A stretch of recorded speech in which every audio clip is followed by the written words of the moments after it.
Ladies and gentlemen, good day and welcome to Q4 FY21 earnings conference call of Edelweiss Financial Services Limited.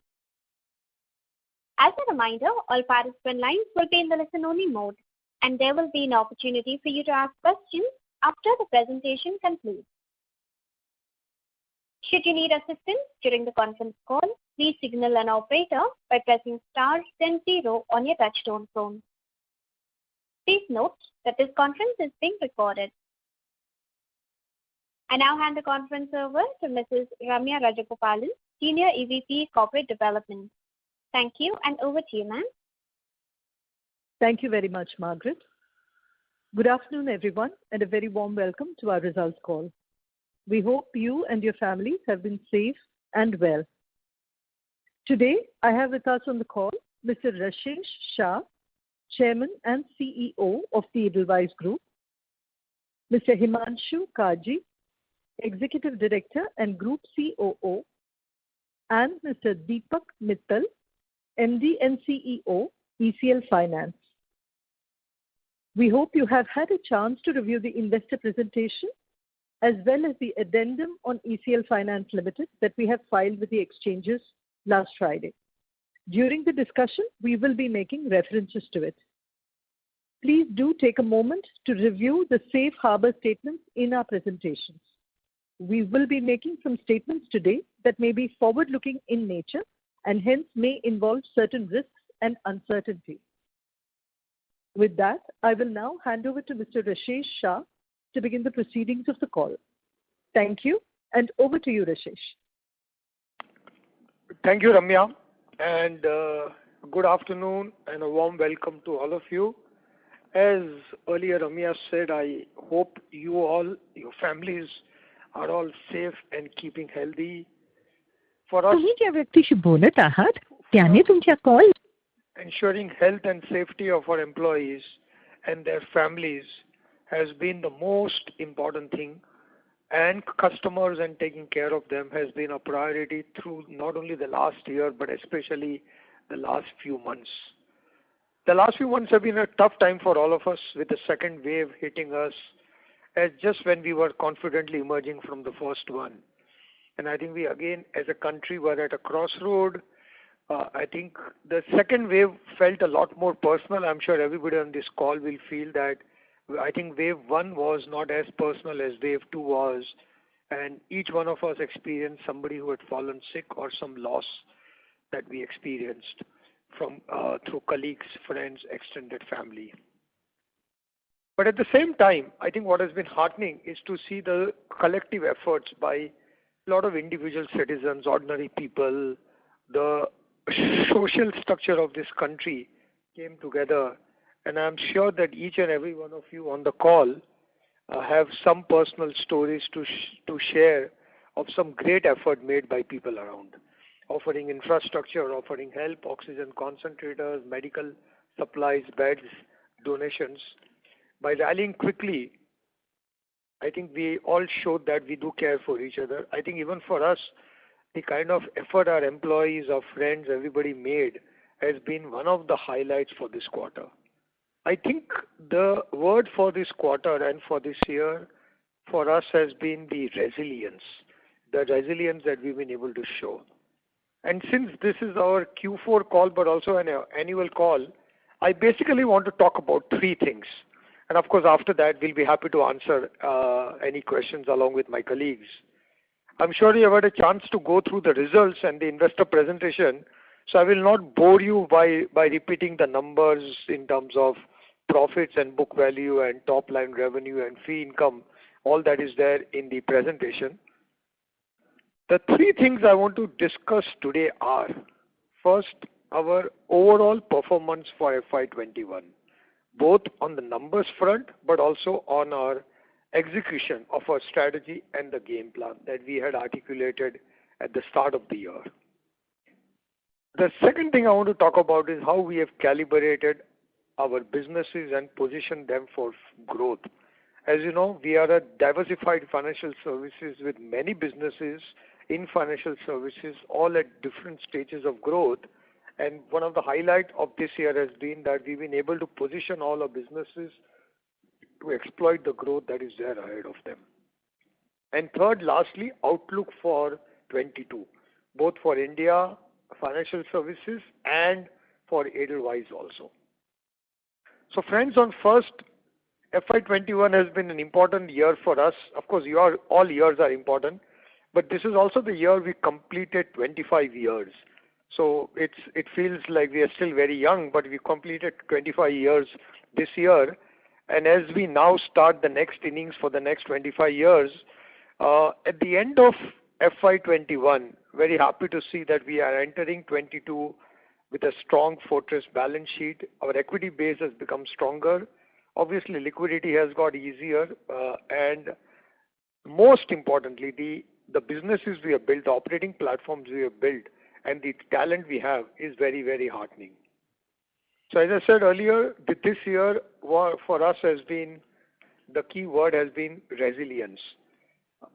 As you know, in the last 2 years, we have pivoted from one company with multiple divisions, with a lot of shared services, a lot of co-owned activities.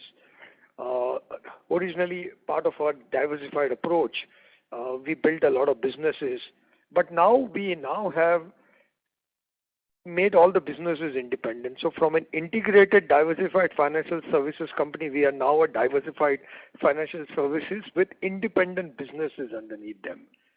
A lot of our businesses are now ready for their own independent growth, and we believe that the foundation has been laid. They are now truly have their own balance sheet, their own governance structures, their own boards. A lot of them have their own investors and partners, and this now we feel, in a way, the children have grown up to become independent, adults and create value for all stakeholders. The first one of this in FY21, an important step was the Edelweiss Wealth Management spin-off.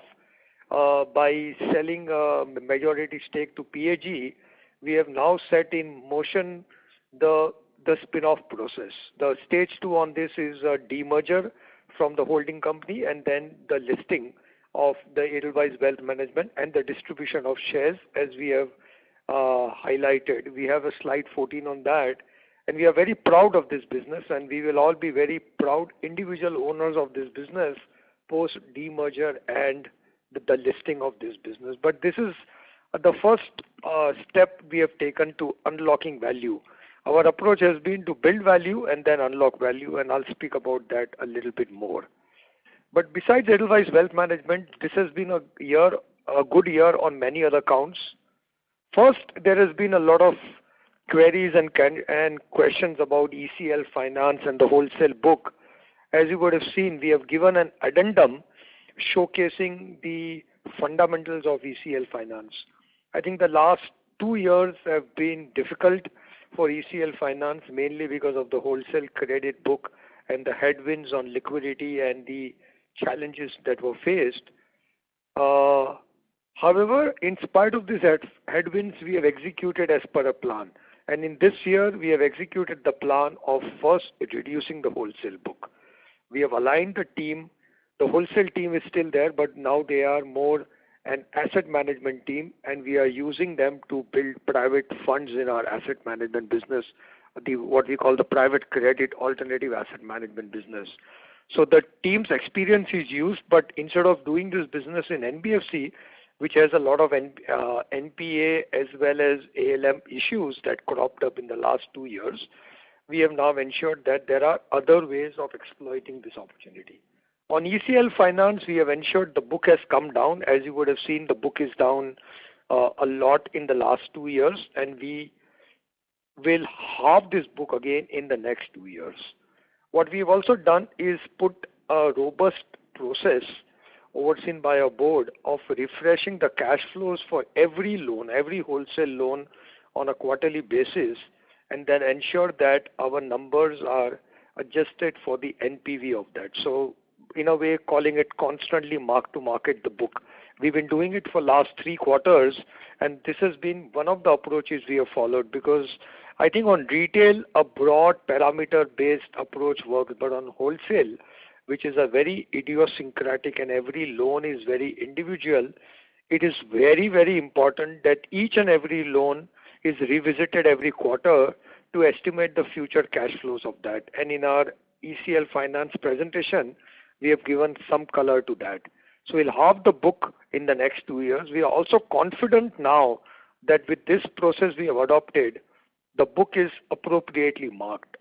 We had to take some impairment, as you would have seen we have taken, but now we have marked the book, and we will continue to do that as per the cash flows. But now we have done the stress testing, we have done all the estimates, and you can appreciate that the last 2 years have been as much of a stress test for a wholesale credit book as it has been anywhere else. With COVID, with post-ILFS liquidity crunch, the problem of last mile funding, and I've got my colleague Deepak who's been leading this effort.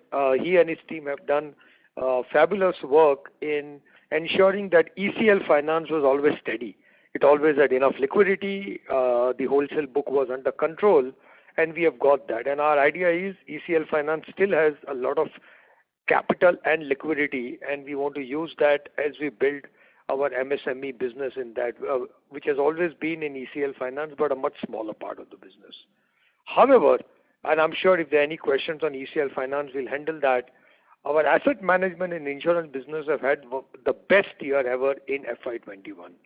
Both our asset management business, the mutual fund and alternative. The mutual fund AUM has grown by 89% this year, and the alternatives, the private credit funds that we run, they have grown their AUM by 38% this year on a YOY basis.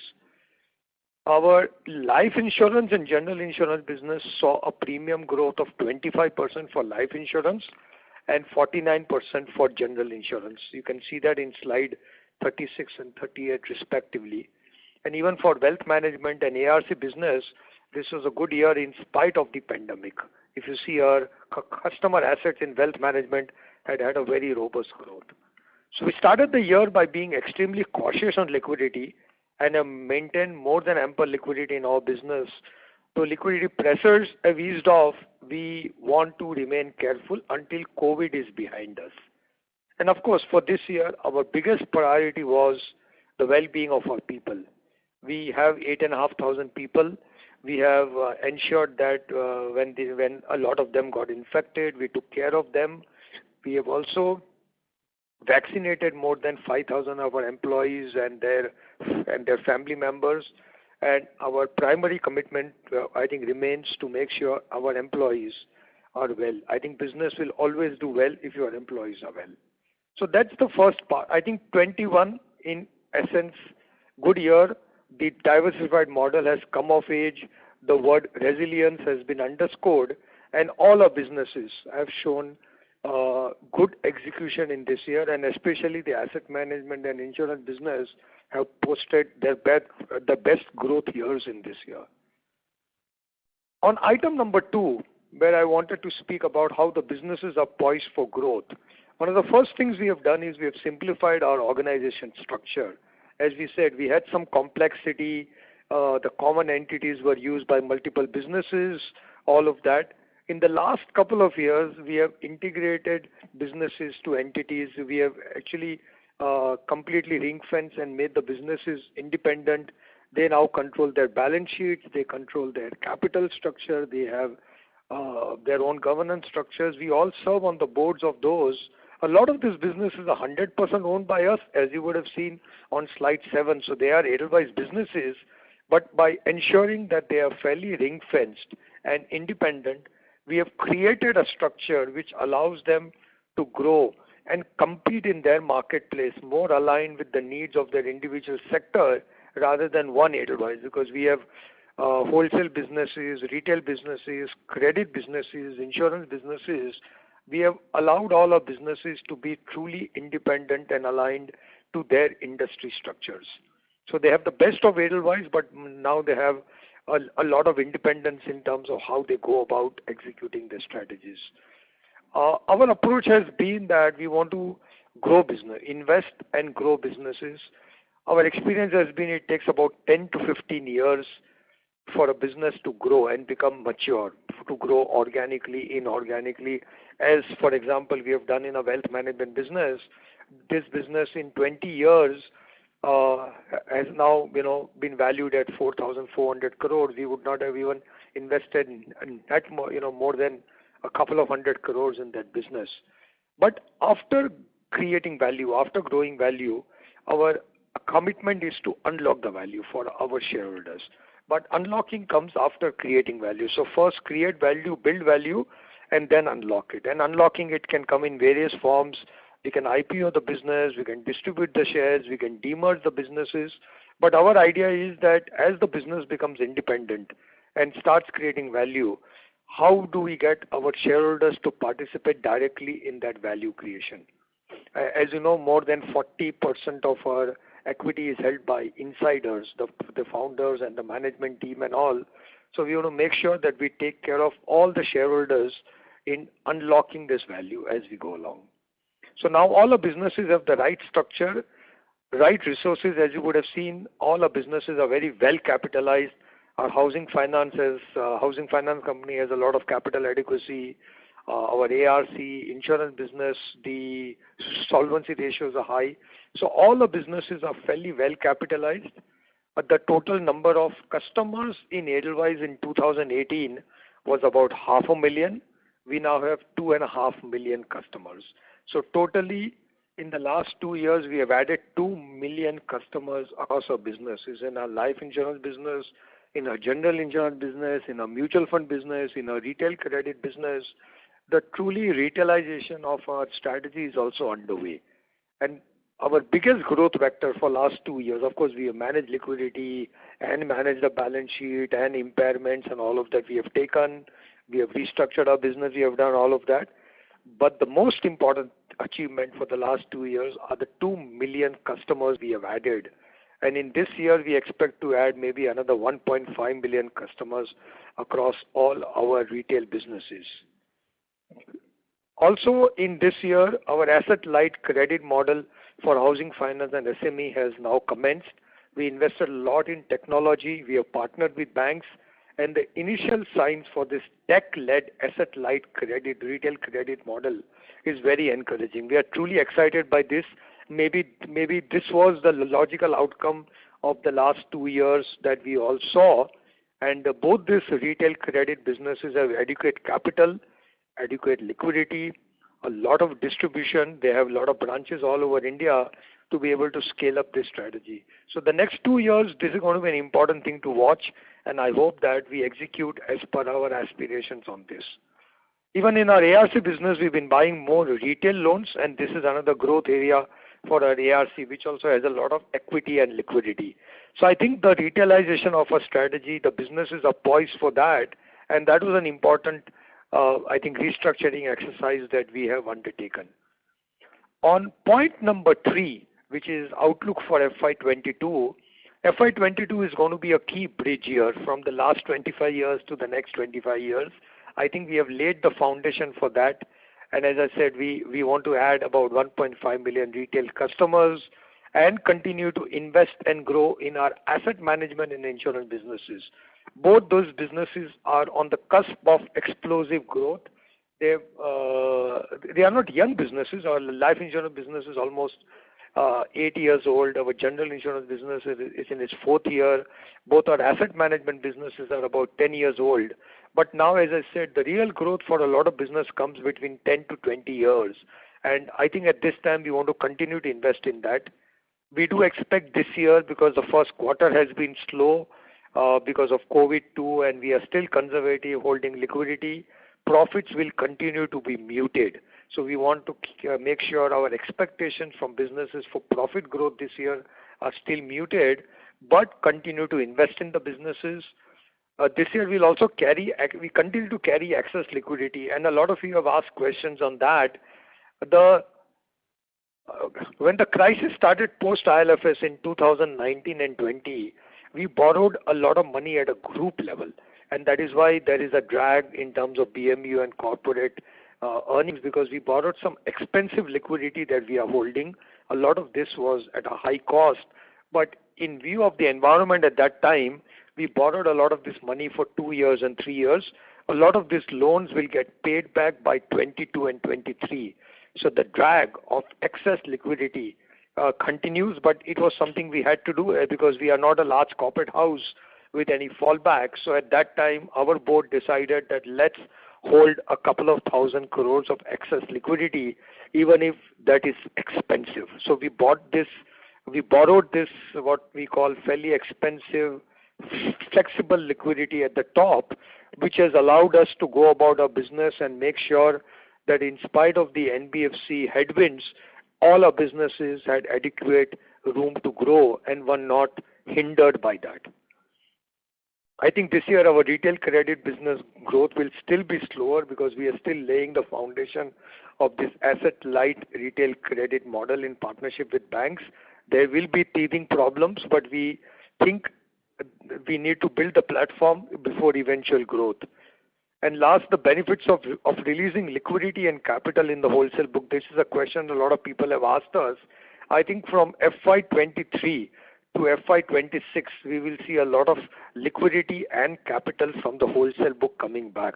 As you know, we still have 3,000 crores of equity, which is embedded in the wholesale book. And as we do the workout and reduce the wholesale book, a lot of this equity and liquidity will come back to us, which we can use to either for the shareholders' benefit or to invest into businesses. So given COVID-2 wave underway, which was underway, maybe a third wave will also happen. We all have to be prepared for that. And the general cautiousness that I think will continue in the first half, this will not be a year for us to rapidly scale up, but to continue to invest, because this is not a great year for a business scale up, but a great year to keep on investing in the business. On the environment overall for this year, we do think that, as I said, wave 2 was not as impactful on economy and damaging to the economy as wave 1, but from a personal impact point of view, wave 2 has affected a lot more people. I think it will take time for people to find the confidence, and the key turning point for that will be the universal vaccination.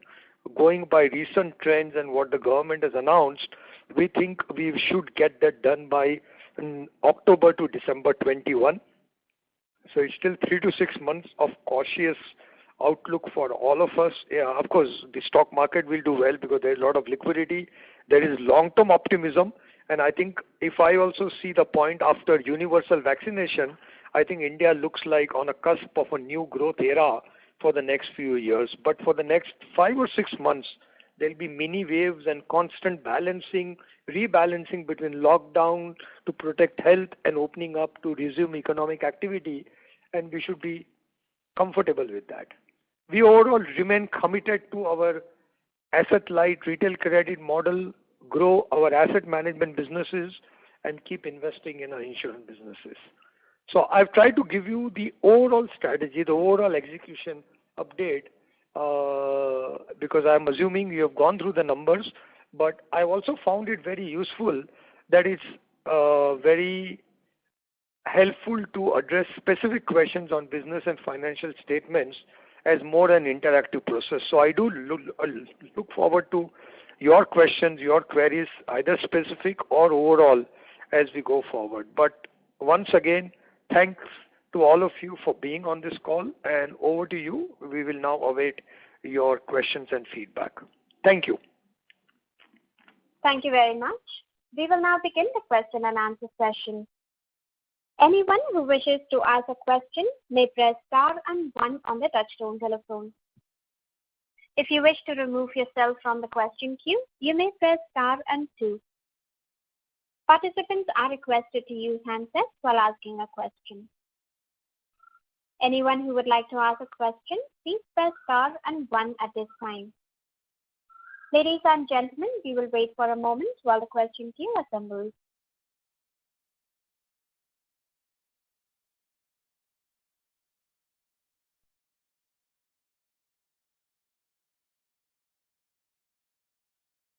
Anyone who would like to ask a question, you may press star and 1.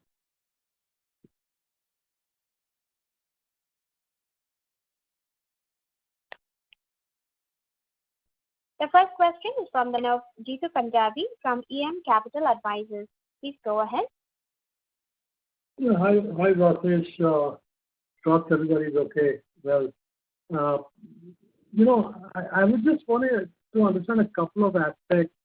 One, this whole demerger process, can you give us a sense on the timeline and what do you think the outcome is going to look like in terms of, is it a 12-month horizon or is it longer, and where are we on the regulatory process?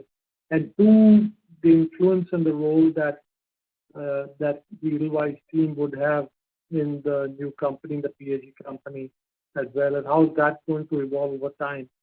And the second question was the thoughts on the asset management, both on the reconstruction side and the regular asset management side.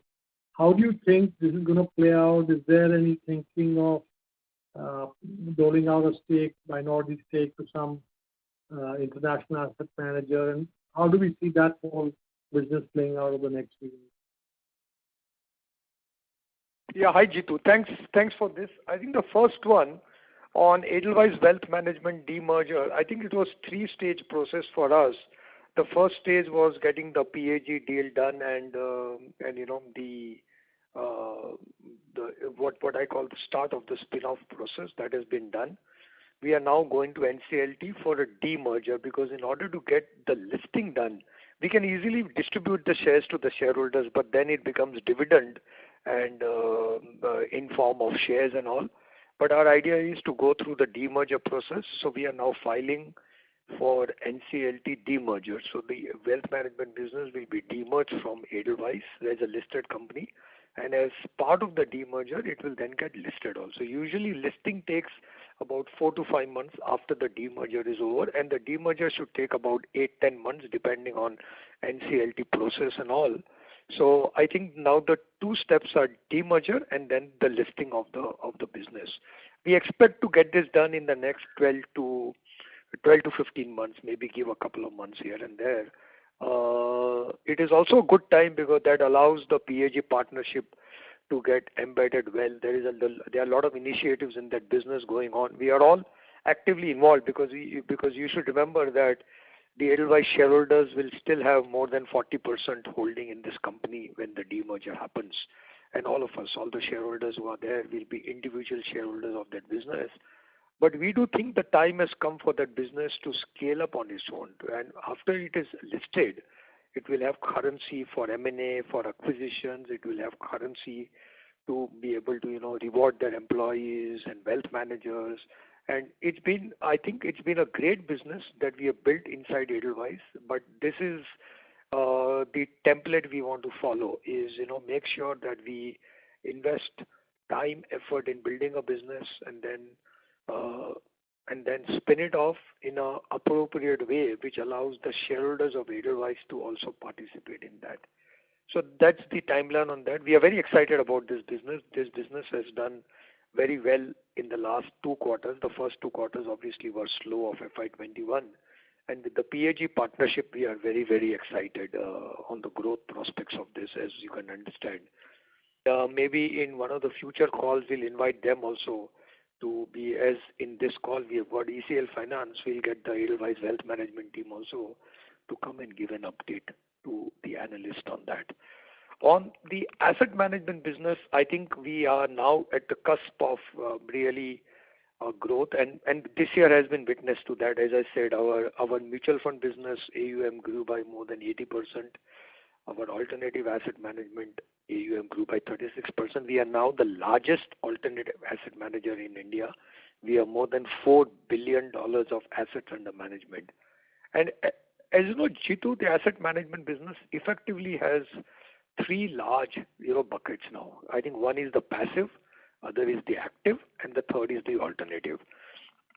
A large part has been in active bucket over the years, but we see a lot of growth in passive. So you would have seen in our mutual fund business, we have been investing a lot in passive strategies. We think that is an idea whose time has come, especially passive debt opportunities like Bharat Bond and all, because with all the changes that have happened in the NBFC and the bond market in the last few years, we think debt ETFs and passive debt is an idea whose time has come for a lot of Indian investors. And on the other side, alternatives, which are illiquid but give you a much higher yield and we have a lot of international investors. We have close to 30,000 crores of AUM on that.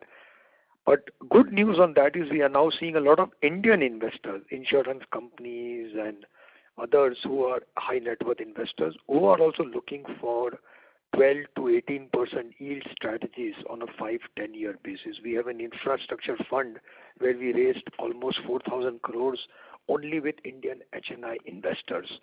So we want to make sure that both this, we have a barbell approach and alternatives on one side. Alternatives have a fee of about between 1.5 to 2% and a carry which is another 1 to 2% you get. So alternative is high yield, high fees, illiquid for investors. Usually the money is illiquid for 5 to 8 years for most investors. Passive debt is another strategy in the mutual fund. So I think our approach has been that we are seeing all over the world. A lot of money is moving away from active. In active, your fees are about 100 to 150 basis point. In passive, your fees are about 8-10 basis point. In alternatives, they are about between 250 to 300 basis point. So a lot of investors are saying, okay, we will move from active, some to passive and some to alternatives to get the high yield. And I think we are very well positioned on both of that. And even on ARC, we have now in the last 4 years been building a retail credit business. In fact, this year, a lot of the portfolios we acquired in ARC are on the retail side, which is home loans and SME loans and all, because the growth of retail credit with banks and NBFCs obviously also make sure that there will be some NPAs and there will be a need for those portfolios to be managed by an ARC. So I think that is also a big opportunity. We have almost 180 people team in that business, and we want to capitalize on that. Super. Thank you so much. Good luck with the journey. Sounds exciting. Thanks so much, Rajesh. Thank you. The next question is from the line of Vivek Ramakrishnan from DSP Mutual Fund. Please go ahead. Good afternoon, Rashesh, and Hi, congratulations. Hi, Rashesh. Congratulations on completing 25 years to you and your team. My question is around the wholesale book only. I just wanted to know, I mean, the ECL Finance presentation was extremely useful. Could you let us know in terms of near completion date, because we're expecting a lot of inflows from projects, near completion status of various projects, in the sense, are they like some which are going to be delivered very shortly, which will release a lot of cash flows for you? So that was my question. Thanks. So I think we have Deepak here who can also answer that. But broadly, our portfolio is about a third of the portfolio is OC and almost OC kind of projects, which is what we call completion, where they are already in sales mode and OC is almost there or OC is already received. I think another 45% is in the middle stage, which is about a year to 2 years away from OC. And about the balance will be, I think, 3 to 4 years. So we do think but these are 3 stages of the portfolio. Deepak, you have anything to add? Yes. So Rashesh, our projects, broadly speaking, they are 30, 40, 30. 30 is what is closer to either in the last stages or OC complete inventory. 40% is what should get completed in the next 24 months. And the remaining 30% has life above after 2 years. Vivek, just one more point. I think there is still a structured finance portfolio which is also there, which most of it will come for repayment within the next 12 to 18 months. So those cash flows will also be part of the wholesale cash flows. As well as in some of the cases, especially in the last 6 months, we are seeing developers who are ready to completely take over, especially the mid-sized projects. We are seeing good traction on there, where developers are ready to take over either some of the projects on whole or some land parcels, so which also brings cash flows even though the project at ECL Finance level. Because as you would realize, a lot of liquidity is available today to good quality developers at a fairly reasonable rate. So they are also happy to participate in. So I think, Vivek, in this, the important part for us is obviously the cash flow coming back. But as liquidity has eased off, we have shown in ECL Finance what are the annual cash flows expected from this portfolio. As liquidity has eased off, more than just getting back the money, we want to make sure that we don't have any more impairment. In fact, we get more than what we have provided for and idea is to start getting flow backs and all that. So we are monitoring it, optimizing it as much as we can to just ensure that over the next, I think the portfolio will become half in the next 2 years, and in the 4 years, almost all of it will come back. But we think now the cash flow estimates that we are doing on a quarterly basis, we are making sure that our carrying cost is either equal to or higher than what is the our NPV is higher than the carrying cost. So we constantly have committed to our board and others that we will do a quarterly estimate of the refresh of the cash flow, do an NPV of that, and just ensure that we are always marked well, because we want to make sure that we do get back the money, but we also don't incur any more losses on that. Perfect, Rashesh. Thank you very much, and thank you to Deepak, and good luck. Thank you. The next question is from the line of Anita from HSBC Asset Management. Please go ahead. Hi, thanks for the opportunity. I just wanted to understand one thing on the wholesale book. In quarter 3, you had given about 8,500 to be the outstanding corporate credit, and now you're showing 11,400 as the wholesale book. So what will be the split between the corporate book and the other wholesale credit? And just wanted to understand that. Yeah, Anita, I think after the last quarter, we got some queries. See, 8,500 is the loan book. That's a credit book. But we are also holding the SRs. When we sold the portfolio, we got some security receipt. So what we have done in this time is added both of them for clarity purposes. So 8.5 is the loan book, and the balance are the security receipts, which are related to the earlier loan book which have been sold. But from economic point of view, they are both the wholesale credit exposure. That's why we have, I think, replaced the credit book to wholesale book. Wholesale book is equal to credit book plus SR book on the wholesale loans. Okay. Thank you. That's helpful. And secondly, just wanted to understand in your liquidity and cash flow plan, quarter 3 versus now, you're expecting like more contractual inflows in April to September quarter is what I see from your presentation. So, I mean, what is giving you the visibility, or what are the positive drivers that you're expecting that you will get more cash inflow versus what you presented in 1 quarter back? Just trying to understand that. As Deepak said, a lot of this, there are new developers coming. We have done almost 1,500 crores of recoveries in the last 6 months, and as liquidity environment as well as real estate environment has also improved. A lot of the projects we had were viable, economically viable projects, but were stuck because of last mile funding. Now we're seeing the new developers, a lot of the new agreements have been signed. There is a clear cash flow plan. There is M&A happening. So even, we had an exposure to a power plant, which has been taken over by a new buyer, and the cash flows are getting expedited as part of that. So I think there has been a general improvement on that, and hence I think our estimate, as I said, we refresh our estimates every quarter, and then obviously what we give out here, we also maintain stress tests on that, and we maintain our liquidity as per the stress test needs, not as per the normal need. So I think even if there is any slowdown on that, we have a lot of excess liquidity. In fact, now liquidity has stopped being a problem because there has been ample liquidity. But we want to be just careful, because I think after wave 2 experience, and although it didn't impact the liquidity environment as much, we don't know what will happen. So until COVID 2 is over, until COVID is over, we want to make sure that we are more. We only be careful and look at stress situations on cash flow. But we do think the wholesale book cash flows will be better than what we are all expecting, giving the activity on the ground that we are seeing. Okay. Just one more last question, if I may. On the co-origination model, can you give some color as to what kind of traction you're seeing, and what is the general sense, and how do you see the growth here? Yeah, I think Deepak, you want to answer that? Yes. So as all of us are aware, I think the retail securitization market has been a very large market in India.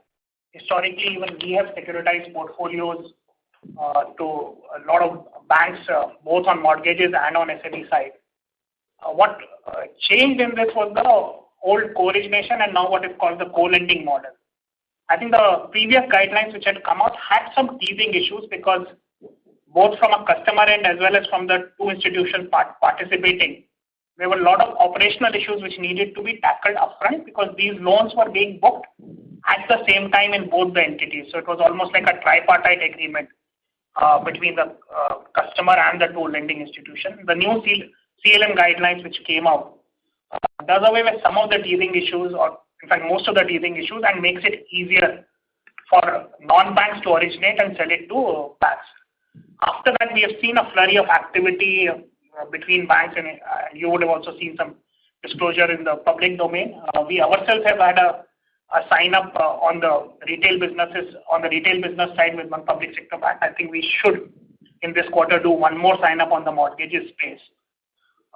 We personally believe that this is going to mark a very strategic shift in the direction of lending business as a partnership between banks and NBFCs. And we are ready for it. We were one of the early movers in this space. Even under the old model, we had started disbursing. But I think with this new guideline, I think operationally things will become much, much easier.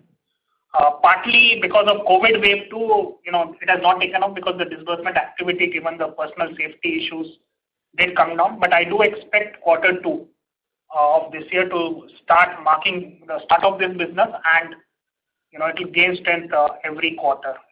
We do expect this will become a very large business for NBFC bank partnership, and it will make a strategic shift. I think the key thing will be then NBFCs will become much, much more focused on particular asset classes which they are very, very good at originating, whether it is cost of origination, managing underwriting costs, collections.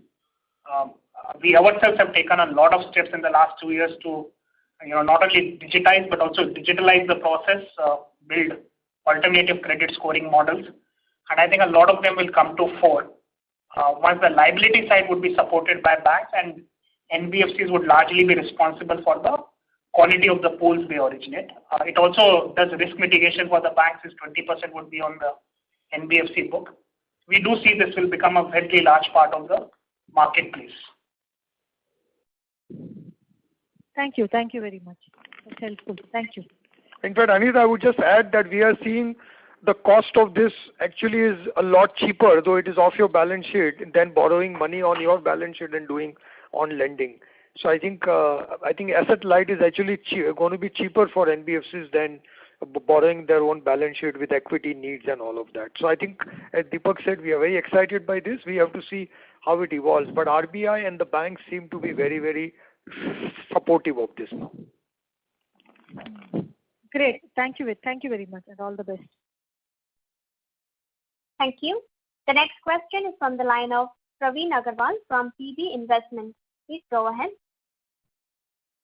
Hi, Rashid. Good evening. I just wanted to ask that there was a news item regarding a minority shareholder grievance in the ARC business. Can you throw some light on it? What happened to that? Yeah, I think it has actually been an event, an episode that has been going on for 4 years. We have a minority shareholder in that business because if you remember when we started ARC business, we were only allowed to own 49%. So the remaining 51% was given to a lot of individual investors and shareholders at that time.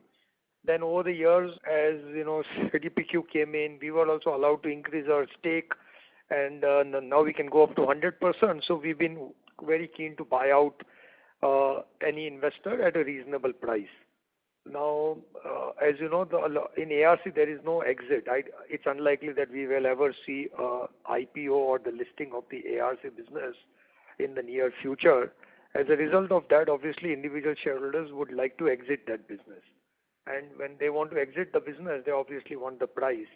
And a lot of this has been going on for about 4 years ago is when this investor started making allegations. We got an opinion from Justice Sri Krishna to do a complete, inspection of all our, activities and paperwork and all the deals we have done. We have strong governance. We should remember that 20% of the equity of ARC is owned by CDPQ, which is a large global firm. Another 5% is owned by one Swedish pension fund. So there is a strong governance oversight on our ARC. But this individual who is an ex, ASG, has decided to make allegations. We have gone through, we have appointed lawyers, the board of ARC has done an independent inspection of everything, and we remain very confident that everything we have done is as per the guidelines and as per the rules which are there. Like one of the allegation is that CDPQ, when they invested 500 crores for 20% of the company. If you remember, about 5 years ago, when CDPQ invested, they invested 500 crores for 20% of the company, which is a valuation of 2,500 crores. At that time, the book value of the company was around 400 odd crores. So it was a nice, 5 times price to book value that we got as a pre-money for this business. And his allegation is that 500 is not enough. CDPQ should have invested 800 crore, though, that 500 was much higher than any formula price, any FEMA floor price, anything. So when you have this kind of allegation, it can create a newspaper sensationalism, which is there, but there is no underlying real merit in that sense.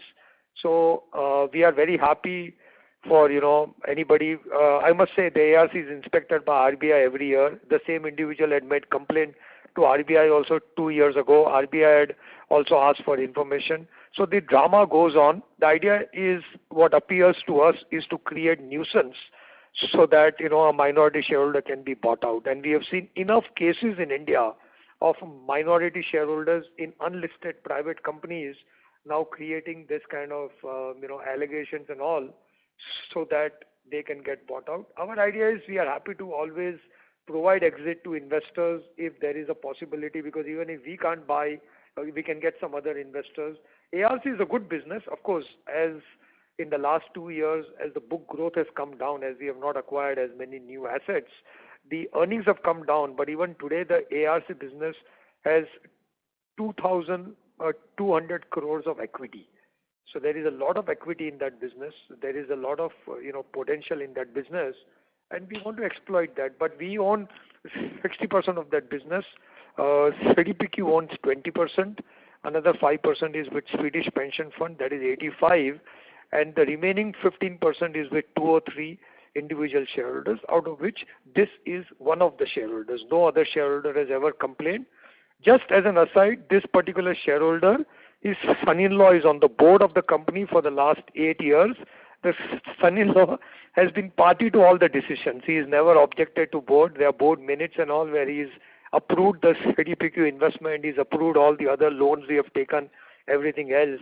So this is more an effort to create nuisance, and you know how it is these days. People feel I can make allegations and can do harm to you, but we should always remember that allegations are allegations and underlying facts are underlying facts, and we stand by the facts. Thank you. The next question is from the line of Aditya Jain from Citigroup. Please go ahead. Thank you. On the wealth management transaction, if you could just explain the impact on the P&L, which are line items it has flown through. I can see a 1,400 crore gain on derecognition. Is there any impact in any other line item also, in investment gain or somewhere else? And secondly, where has that been used in impairment? How would you say that it has been allocated? And then lastly, related to it, has some of it been used to repay the holdco debt? And what is the outstanding holdco debt now? So yes, I think overall, I think we can give you the exact number of holdco debt. As you know, we have never borrowed too much at the holdco level. So the holdco debt should now be, by my estimate, maybe about 1,000 odd crores, 1,500 crore. Himanshu can give you the number on that. On this Edelweiss wealth management transaction, it's been a complex transaction which is still undergoing. There is a demerger, as I said, underway and all that. So the way to look at this quarter, and in the annual report there'll be a lot of details. It's a lot more complex than to just explain. I think the simpler way to explain is what is the net extraordinary gain for this quarter because we have a lot of other markups and markdowns also that we have taken because, as I said, we have an SR book and also. So as a result of that, I think the net extraordinary gain for this quarter has been 500 odd crores. That has been all wealth management plus impairment. We also taken this opportunity to take some restructuring costs, which will all ensue because of the demerger. There will be a lot of restructuring cost that will also happen. Along with that, we also done the long-term incentive plan for our key employees. We have done a deferred bonus pool out of these capital gains that we got because, as you know, last year was a difficult year, so we could not really pay bonuses and all last year. So this year we took the opportunity of rectifying some of that, creating long-term incentive plans for employee out of the capital gains that was get in this transaction. So I think the way to look at it is the net P&L impact, extraordinary gain that you can remove is about 500 crores after a whole series of pluses and minuses that have gone through. A lot of that, if you want offline, somebody can take you that, and a lot of that will be in the annual report as we go along.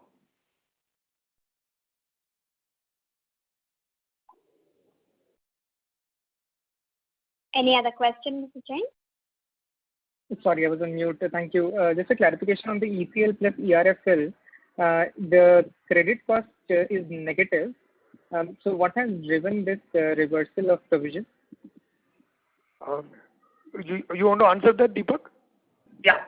So if you look at our total numbers for the year, every quarter, there could be a little bit, as Rashesh talked about it, every quarter we refresh the cash flows and we update the cash flows for every wholesale asset.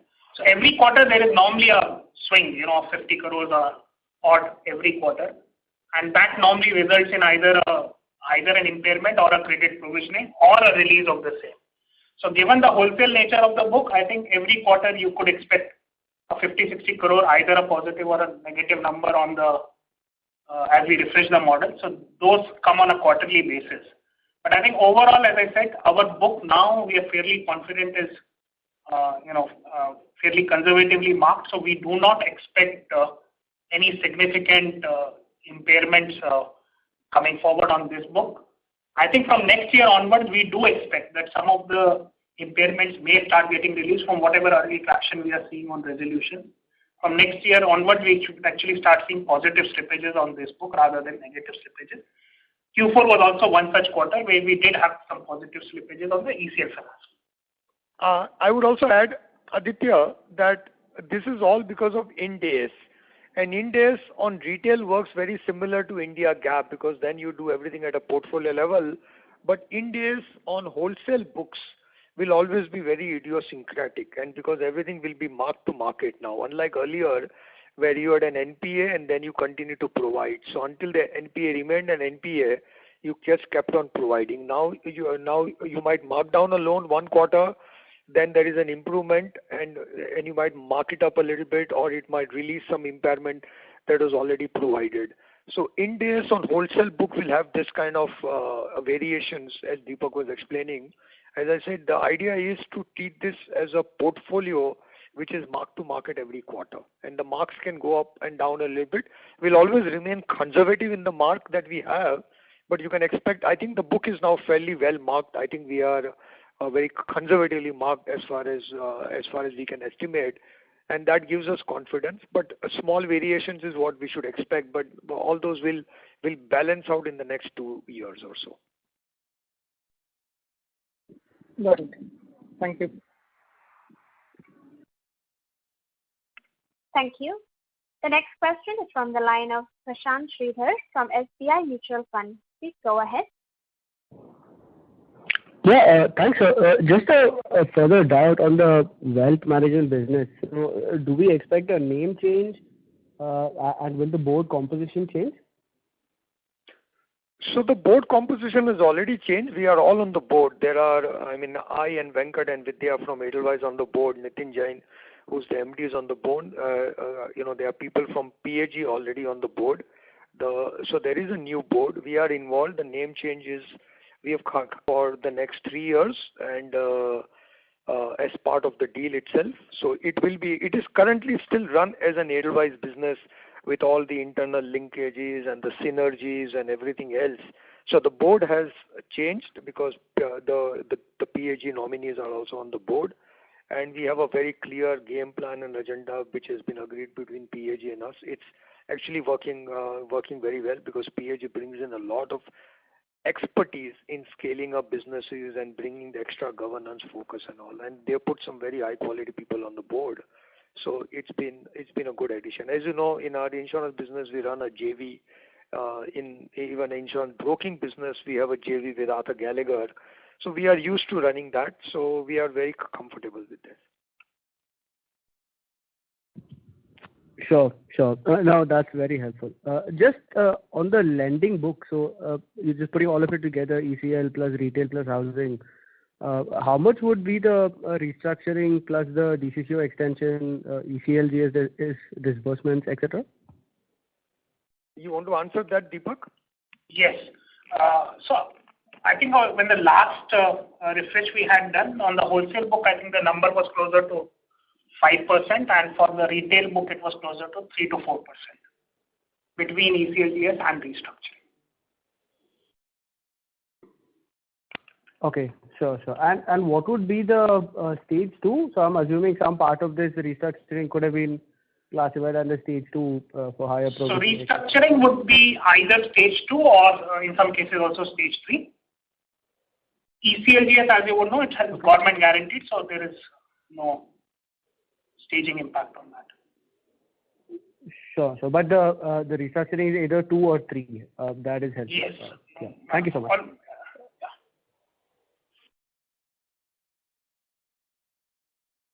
Thank you. The next question is from the line of Vishal Tekriwal from Real Value Securities. Please go ahead. Hi, Ashish. Hi, Vishal. Thanks for detailed update on ECL Finance. I just wanted to ask, we have taken a lot of impairments and write-offs in last year, though balance sheet and equity base is still strong. Wanted to know, is worst over, and what should we expect in future, if you can throw light on it? Thank you. Yeah, I think on ECL Finance, as I said, I think wholesale businesses are always, have this kind of little bit of volatility. I must also tell you, ECL Finance, we've been doing this business for 12, 13 years. So we did make profits in the early years. Last 2 years, we have taken impairment in that. But I do think now we have marked the book to what is the appropriate value of the underlying cash flows. Plus, the underlying environment has improved. Last year, there were a lot of problems of getting last mile funding, and projects were getting stuck, and even the sales were much slower in real estate. I think a lot of that has improved. So I think the real estate cycle is definitely on an uptick.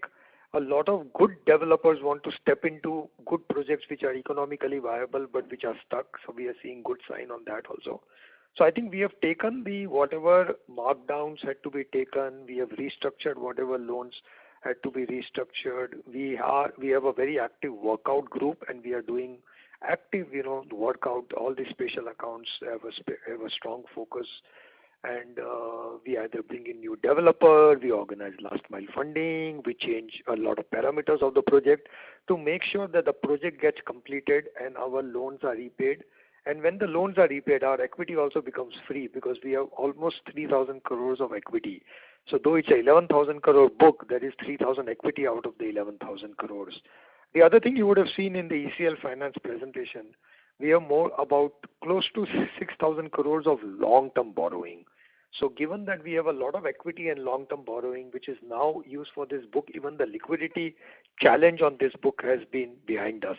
Because earlier we were fighting both. We were fighting the impairment battle and we were fighting the liquidity battle. And they both, started feeding on each other almost like a vicious circle. I think both of that has come to an end. So I think the worst is over. But yeah, I think we still need to do the workout and release the capital. So over the next 4 years, as we get back the money, the borrowing against that book will get repaid, but we also release our equity. And for us, that is very exciting because 3,000 crores of equity, which is embedded in the wholesale book, is what we also want to come back to us, and we can use it for other growth areas also. So we are fairly confident that ECL Finance is now on a good trajectory. Also, this equity we'll have, and ECL Finance is a good MSME business, which has been overshadowed by the by the wholesale book. But even this, I think MSME book has a lot of scalability, as Deepak explained. So I think ECL Finance as a platform is a strong platform. We started this company in 2005. Over 15 years, it's gone through its ups and downs. But I think over the years, the ECL Finance still has, a lot of equity, a lot of liquidity, and a lot of potential in the MSME asset light retail credit model that we want to espouse, and the next few years will be testimony of that. Thank you. I think I just wanted to add, I was just reminded by somebody that Jitu had asked a question on the asset management and whether we will look at partnerships and all. I forgot to answer that. As you know, both our asset management businesses, alternatives as well as mutual fund, are 100% owned by Edelweiss. Our general insurance business is also 100% owned by Edelweiss. And now that we have adequate capital and liquidity and all, we are not actively looking at partners to put capital. Earlier, in the earlier years when we did ARC and life insurance, one of our asks from our partners was to bring in capital also.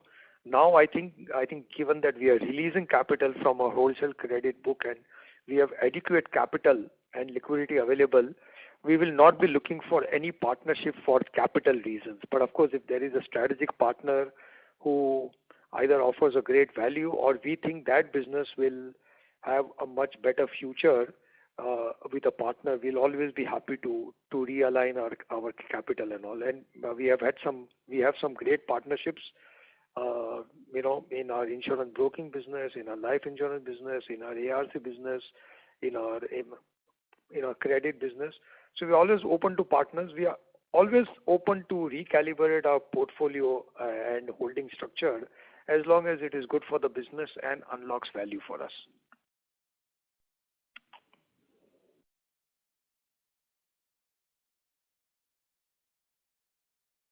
Any other question, Mr. Tikriwal? No, thanks. Thank you. The next question is from the line of Rajiv Pathak from GC Holdings. Please go ahead. Hi, Rashesh and team. Hope all well with all of you. A couple of things.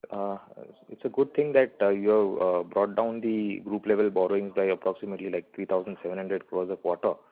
But on the other side, you have also increased the liquidity that you are carrying. So is it that you are carrying this excess just to fortify yourself against the possible wave 2 impact, and then you'll start paring down that liquidity again and bring down your gross borrowings? Yeah, actually partly that. Partly, we have taken when the crisis started, we borrowed some long-term money at the holdco level to make sure that as a parent, we had enough liquidity to provide to all our underlying businesses. Fortunately, including ECL Finance, nobody needed the money. Nobody had that crisis where they had to depend on the parent for the money. But because we are not a corporate house where we have, a corporate parent, we, at that time when the crisis started in 2018-19, borrowed some 2-year, 3-year, 4-year money. Slightly, as I said, expensive money, but it was an insurance that we bought. A lot of that we are carrying because we have lock-in periods on that. A lot of these loans will start getting repaid from 22 onwards. So 22, a lot of these were for 2 years and 3 years and 4 years. So between 22 and 23, a lot of these expensive loans will get repaid, and that will also reduce our drag, our cost, and also allow us to optimize liquidity a lot more. And secondly, as you said, COVID is not over. And until COVID is over, our board has guided us to be more careful on liquidity, even if it means a little bit more liquidity drag for a couple of quarters. If you have taken it for last 8 quarters, I think another 2 quarters is not going to kill us, but it will only make us stronger.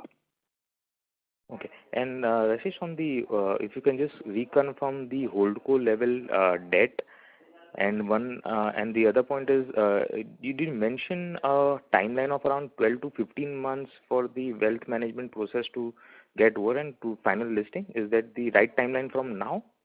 Yeah. I'll get Himanshu to answer both of that. Himanshu, do you want to answer both the questions, Holdco debt and EWM listing?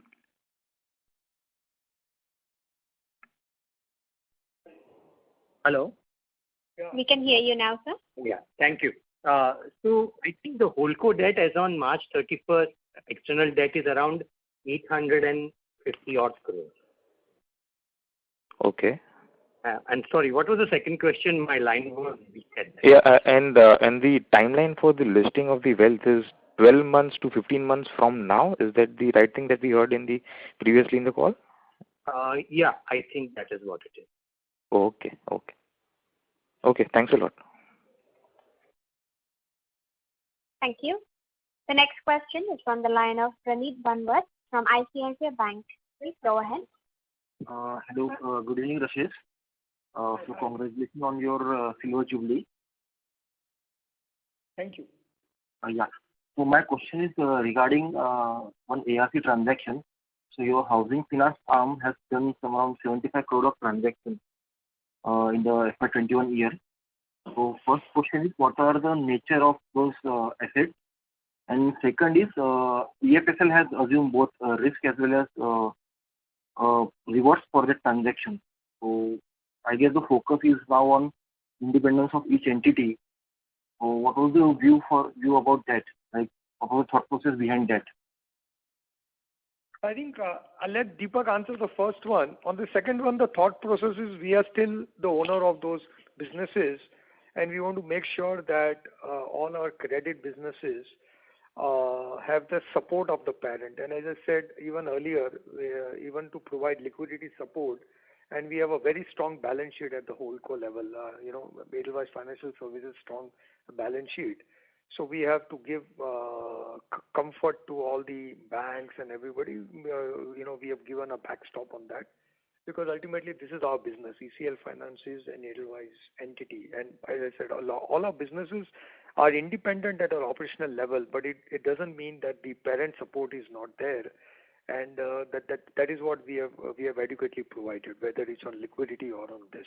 On the first one, on the housing finance sale to ARC, Deepak, do you have any clarity? Yes. So as we have been building our retail businesses, one of the other things which we have been experimenting with is some kind of a champion-challenger model even on the collection side. And especially given the lockdown where there were some amount of administrative hassles around collection, especially on the mortgages side, we found that, by experimenting through our own ARC, we were getting in some pockets, we were getting very good results. As Rashesh also spoke about it, that, our ARC is also building a fairly strong retail platform. We are, not only looking at our own ARC, but we were looking at other ARCs also, and finally we closed the deal with our ARC. The idea is that over a period of time, we want to get the best outcomes out of our retail portfolios, including the NPA or Stage 3 portfolios. And while we do a large part of collection on our own and recovery on our own within the retail businesses, but from a benchmarking point of view, we do want to see if some of the other ARCs can do as good or a better job. That also keeps us honest in terms of our own recovery capabilities and allows us to benchmark. Yeah, fair enough. Thanks.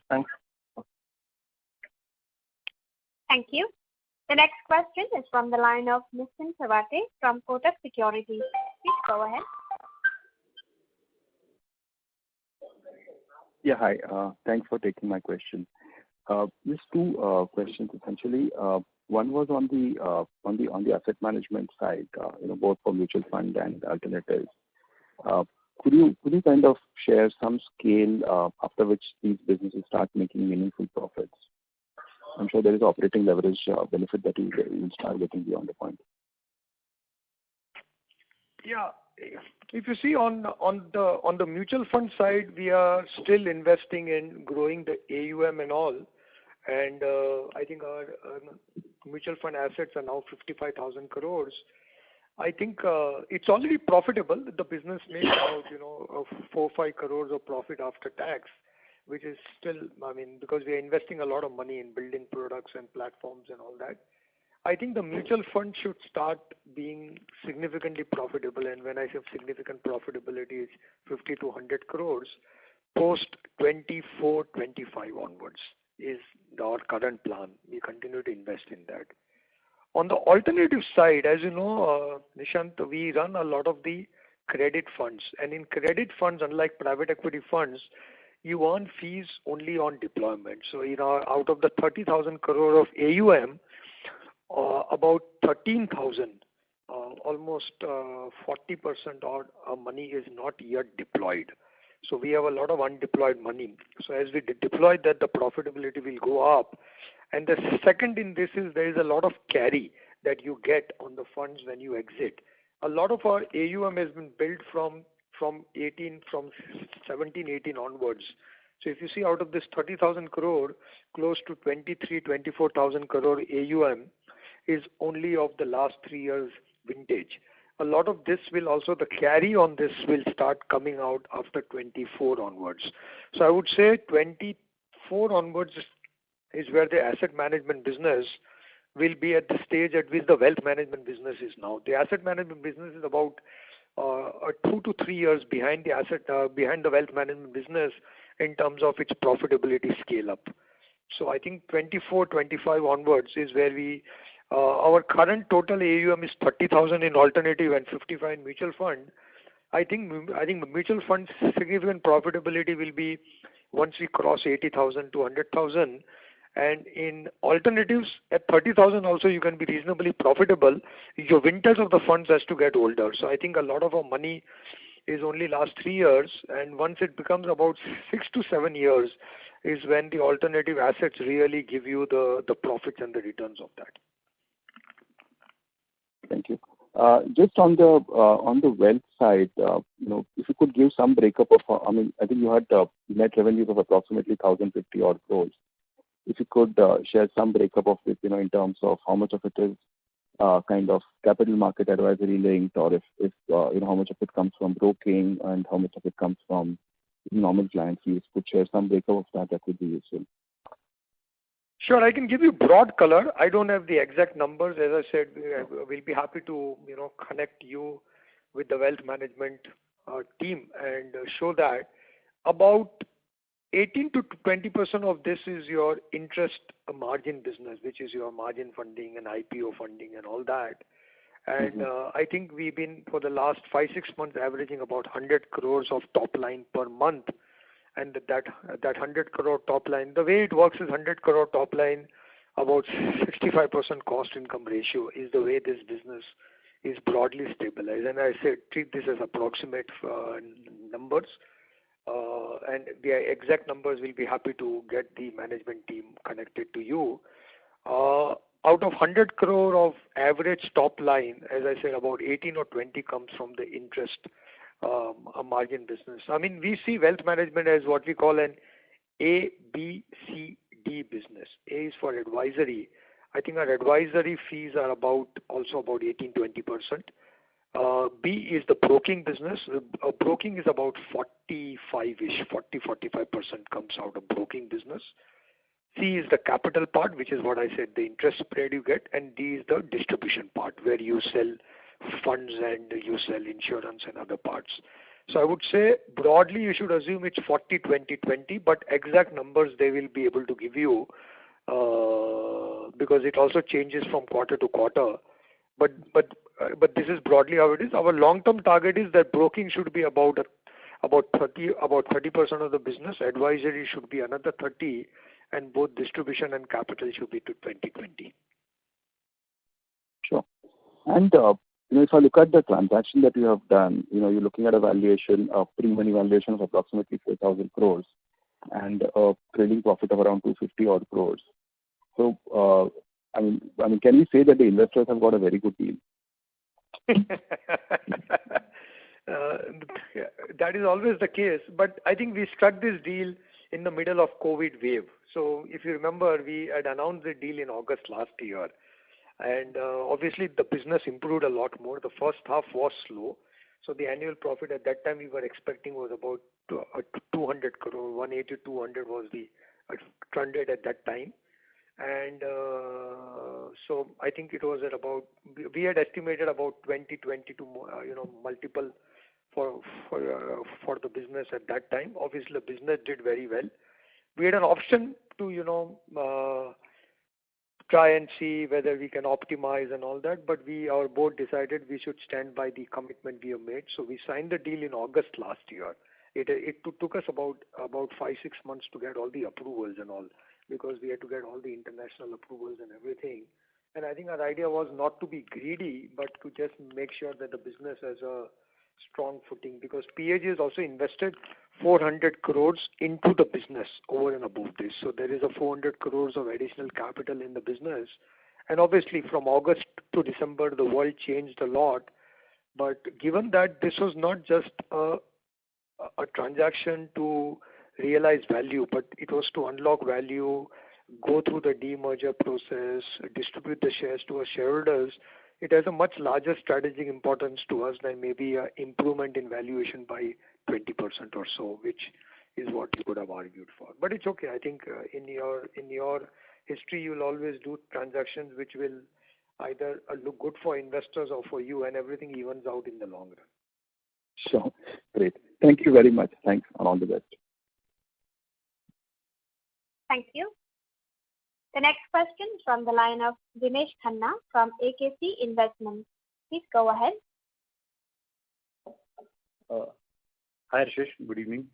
I had a couple of questions on the wealth management business. I think you have answered that, but from an investor point of view, I just want to understand that the demerger process, you explained that it's via NCLT and then listing happens. So as a shareholder, what are the timeline by which people can expect shares of wealth management business being credited to them?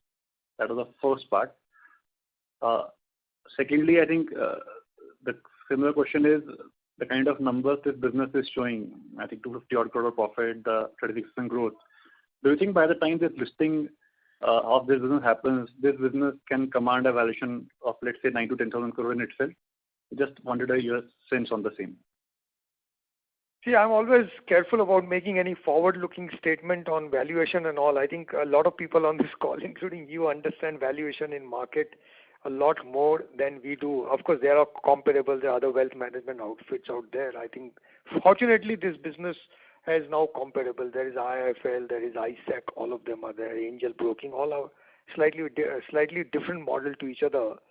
But I think, as I said, first half we were cruising along at about 100 crore for the first half, but in the second half it's been more like 140 crores and all.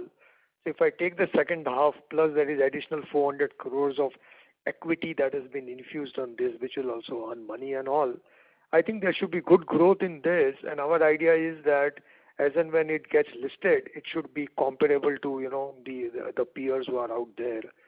So the idea is to have a strong business. Even if it gets listed at a particular price, it's the post-listing that is very important.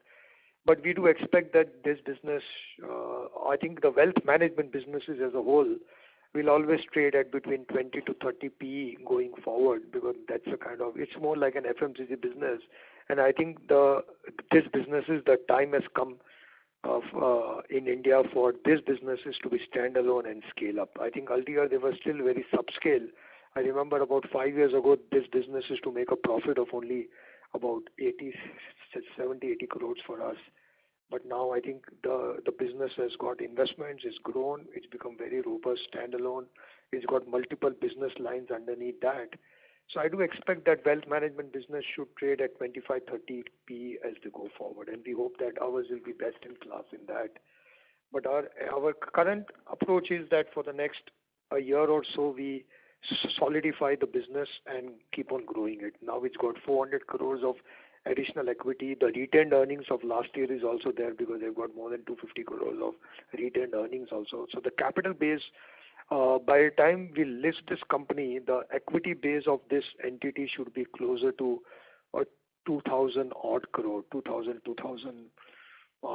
200. And according to me, a good business is when they make about 20-25% ROE on this kind of advisory and kind of business. So I think that is what I would call it, a good business. Understood. And on the timelines, in terms of, I think post NCLT only people can expect. Yeah, it's now an NCLT process for demerger. Though after the demerger, the investors will get this. Post demerger is the listing process, which is because demerger gives you listing. But usually we have seen in the past, the listing takes anywhere between a month to 3 months after the demerger. Understood. Thank you. Thank you. Ladies and gentlemen, due to time constraints, that was the last question for today. I now hand the conference over to Mrs. Ramya Rajagopalan for closing comments. Thank you, Margaret. On behalf of the Edelweiss Group, I'd like to thank all of you for giving us your time and for asking us insightful questions.